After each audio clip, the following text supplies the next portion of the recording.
હવે સમાચાર વિગતવાર. અંકલેશ્વર પાલિકા સભાખંડ ખાતે પ્રજાલક્ષી કામો વગરની બોર્ડ મીટિંગ યોજાઈ હતી.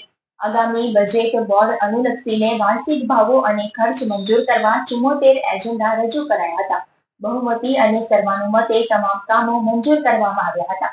વિપક્ષના સુધારા અને જૂના જ આરોપ અને પ્રત્યારોપ વચ્ચે 1.5 કલાક સુધી બોર્ડ ચાલી હતી. અંકલેશ્વર પાલિકા કચેરી સભાખંડ ખાતે પાલિકા પ્રમુખ લલિતાબેન રાજપુરોહિતની અધ્યક્ષતામાં ક્વાર્ટરલી જનરલ બોર્ડ મીટિંગ યોજાઈ હતી.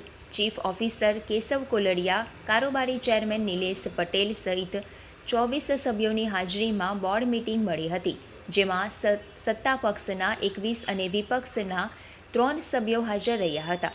બોર્ડનો પ્રારંભ પૂર્વ વડાપ્રધાન મનમોહનસિંહ તેમજ મહાકુંભમાં ભાગદોડમાં મૃત્યુ પામેલા શ્રદ્ધાળુઓને શ્રદ્ધાસુમન અર્પણ કરી મૌન પાળવામાં આવ્યું હતું. કુલ 74 જેટલા એજન્ડાના કામો પાલિકા પ્રમુખ દ્વારા બોર્ડમાં રજૂ કરાયા હતા, જેમાં વિપક્ષના વિરોધ સુધારા વચ્ચે 15 જેટલા કામ બહુમતી જ્યારે અન્ય કામો સર્વાનુમતે મંજૂર કરવામાં આવ્યા હતા. તો પાલિકા કચેરી ખાતે ફિક્સ પગારે કામ કરતા કામદારોના વેતનમાં વધારો, 36 સફાઈ કામદારો જે 5 વર્ષના કરાર આધારિત નોકરી કરતા તેમજ સબ રજિસ્ટ્રારની નિમણૂક માટે પાલિકાના એક બેઠક માટે સેનેટરી ઇન્સ્પેક્ટર રઘુવીરસિંહ મહિડા અને નીલિમાબેન મોદીના નામ મૂકી મંજૂરી મોકલવામાં આવી હતી.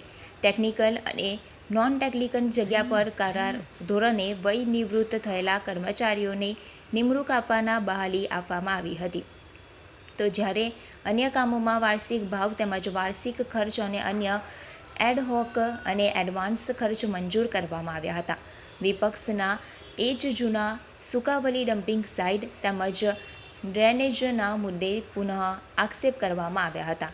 2 પ્લોટની હરાજી કરવા તેમજ જૂની પાલિકા કચેરીની ડિમોલેશન કરવાના કામો પર મંજૂરીની મહોર મારવામાં આવી હતી. આજ રોજ નગરપાલિકા સભાખંડમાં બોર્ડ મીટિંગ યોજાઈ હતી. આમાં એજન્ડા પર 74 જેટલા કામ લેવામાં આવ્યા. તમામ કામો વધુ મતે તેમજ સર્વાનુમતે મંજૂર કરવામાં આવ્યા. આ કામમાં એક સેફ્રોનથી નીલકંઠ વિલા સુધીના રોડનું નામ મોદી સમાજના કુલદેવી મોઢેશ્વરી માતાને નામ ઉપર રાખવાનું મંજૂર કરવામાં આવ્યું. તેમજ રાજપૂત સમાજના આ પત્રકની આવેલી નોંધને લઈને શ્રી હૃદય સમ્રાટ શ્રી શિરોમણી મહારાણા પ્રતાપનું સોટા નાકા ઉપર સ્ટેચ્યુ મૂકવાનું મંજૂર કરવામાં આવ્યું છે. અંકલેશ્વર નગરપાલિકા સભાખંડની અંદરમાં આજે 30/1/2025ના રોજ જનરલ બોર્ડનું આયોજન કરવામાં આવ્યું હતું.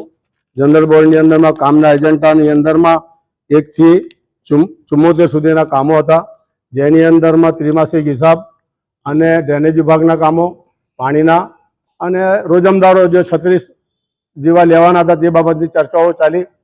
અમે કીધું કે ભાઈ અંકલેશ્વર નગરપાલિકાની ડ્રેનેજની સમસ્યા ઘણી બધી છે, ખરાબ પરિસ્થિતિમાં છે અને ડ્રેનેજના પાણી અને ગામની અંદરમાં ખૂબ પાણીઓ ખુલ્લેઆમ ઢોળાઈ રહ્યા છે. તેના માટેનું કોઈ પ્રશ્ન ઉપસ્થિત કર્યું છે. બીજું કે અંકલેશ્વર ગામની અંદરમાં આજે TDS 1600 TDSનું પાણી ગામ પી રહેલું છે. અંકલેશ્વર નગરપાલિકા પાણી બહારથી વેચાતું મંગાવે છે, જે ફિલ્ટર પાણી, અને ગામને લોકોને પાણી 1600 TDSનું પાણી પીવડાવે છે. તે બાબતની ચર્ચા ગઈ. ગામની અંદરમાં ગુજરાત સરકાર ખૂબ સારા પૈસા આપે છે, પણ તે ફક્ત અને ફક્ત મા શારદા ભવનની અંદરમાં ડમ્પિંગ સાઇટની અંદરમાં જ્યાં કચરો નીલો સૂકો આખો ગામનો કચરો, ભરૂચનો કચરો, ગામડાઓનો કચરો બધો અંકલેશ્વર ડમ્પિંગ સાઇટ પર કરી ગામની અંદરમાં તે કચરાની અંદરમાં 4 ફેરી આગો લગાડવામાં આવી. અંકલેશ્વર નગરપાલિકાનો વહીવટકર્તાઓએ જ આગ લગાડેલી છે. હું આગળ પણ બોલ્યો હતો બોર્ડની અંદરમાં. તેની કમિટી બનાવવામાં આવી. તેની અંદર જીનવાલા હાઈસ્કૂલની અંદરમાં જે શાકના સાલના જે હતા ઓરિજિનલ ખેરના લાકડાઓ, તેને બધું ચોરી થયા. ઢાંકણાઓ ત્યાં મૂકેલા તે ચોરી થઈ ગયા. 85 લાખ રૂપિયાનું જે કાટમાળ હતું તે ચોરી થઈ ગયું. અને જે સરકારે હમણાં હાલની અંદરમાં એક ઢોર બાળવા માટેનું એક મશીનરી આપી હતી, ઇન્સ્યુલેટર, તો તે આજથી તે બી બનાવવા માટે, કારણ કે એમને જે પૈસા મળતો તે કામ ફટાફટ કરવા માટે રાજી થઈ જાય છે, પણ એ નથી કરતા કે જે ગામની અંદરમાં સમસ્યાઓ છે તે સમસ્યા પૂરી કરતી.